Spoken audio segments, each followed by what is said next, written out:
Ayan. So, Lord, good evening. Ayan. So, welcome back to my YouTube channel. Ngayon na ulit tayo mag-upload. Ayan. Kung makikita nyo, share ko lang sa inyo yung bagong update sa ating solar setup sa bahay. No? Meron tayo ditong 6 kilowatt na DE. And dito yung ating safety devices, battery breaker, ayan, sa baba. Ito yung ating battery bank. Ayan. Okay. So, ayan na guys yung setup natin sa bahay. Actually, kung napapanood nyo yung mga lumang videos natin, no, 3 kilowatt pa yon tapos 24 volts. So this one ay hybrid na. Natupad na yung mga isa sa dream natin na inverter, no. Hybrid off-grid, on-grid na inverter. Ayan. Okay. Tapos meron tayo ditong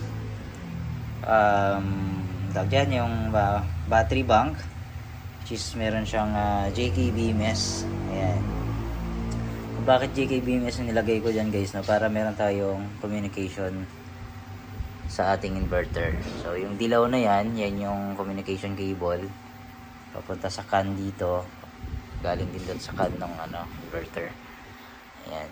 So ito guys ay 120 amp hour na high G yung cells, pero plano ko pang mag-upgrade pa or palitan siya ng mas malaki. Ayan. Ito yung ating city sensor. Makikita nyo. Alright, so dito sa ating inverter na 6 kilowatt, ito isang string lang nakalagay. Kung mapapansin nyo ngayon guys, isang string lang yan. Actually, dalawang string pwede dyan. So isang string lang nilagay ko dyan na 8 pieces na 620 watts.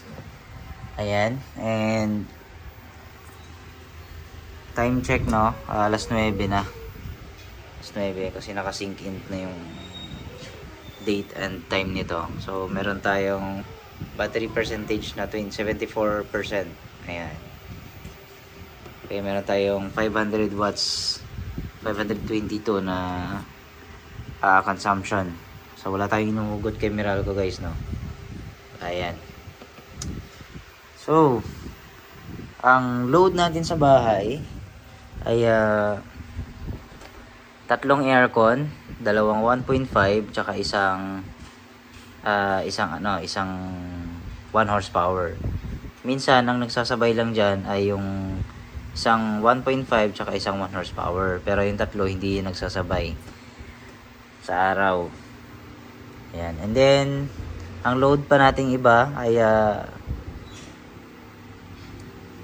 dalawang burner na induction cooker, tapos washing machine automatic, tapos meron tayong cabinet type na fridge, no, na ref, and then electric fan, ilaw, dalawang CCTVs, ano pa ba, yun lang guys. Wala naman na halos kaming load.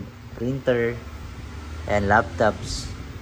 Pero ang bill namin dito sa bahay ay 2,000, wala pang 2,100. 2040 lang ata, 46 something ganon. Pero kung totalin mo yung guys, no, yung consumption namin simula nung inilagay ko to, kasi nilagay ko to nung May 25, kung hindi ako nagkamali, May 25 ata. Pero na to, higit isang buwan and ilang araw, higit isang buwan na siya. Kung totalin mo yung consumption namin, umaabot siya ng 8,000 plus. Ayan, 8,000 plus siya.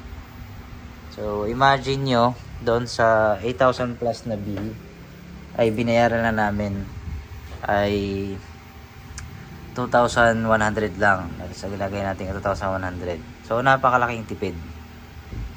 Take note guys, no, hindi pa ganun kalaki yung battery bank natin. Paano pa kaya kung pinalitan ko to? Di ba zero bill na kami? Diba? Napakaganda guys ng solar. So sinishare ko lang sa inyo kasi mag-upload na tayo palagi ng ating solar setup, lalo na yung mga in-install natin sa mga kliyente natin. I-upload na natin palagi yon. Ayan. So napakasulit. Ayan. So ito guys, kung nakukulangan kasi ako sa sa panel, itong area kasi na to, yung open space na yan, lalagyan ko ng panel yan. Diyan ko ilalagay yung additional na panels. Ayan. Meron pa tayong isang string dito na nakabakante. Right? So imagine nyo, meron kayong solar setup na hindi nyo na kailangan mo problema ng paano nyo gamitin yung appliances nyo kasi sa mahal na electric bill ngayon, no?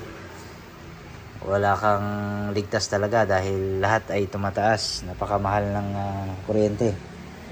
Ayan, so dito sa bahay, kaya kami nag-solar kasi lalo na nung summer, mga nakaraang linggo, napakainit. Ayan, pero nai-enjoy namin yung araw. Sulit na sulit ang araw, guys. Ayan. Okay.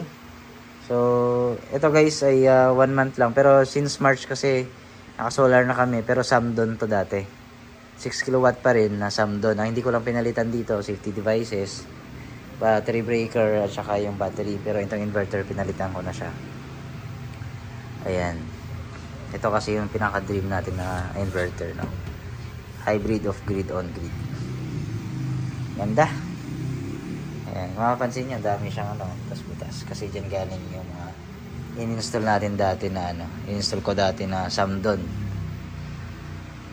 Ayan. Okay. So, sa mga magtatanong, magtanong lang kayo kung ano pa yung gusto niyo tanong sa comment section. Sasagutin ko hanggang sa aking makakaya. Okay? And then, sa gusto rin magpa-install ng solar setup, comment lang kayo or kaya visit nyo yung ating page na Sunray Solar. Ayan. Para masagot natin yun yung mga inquiry. Alright.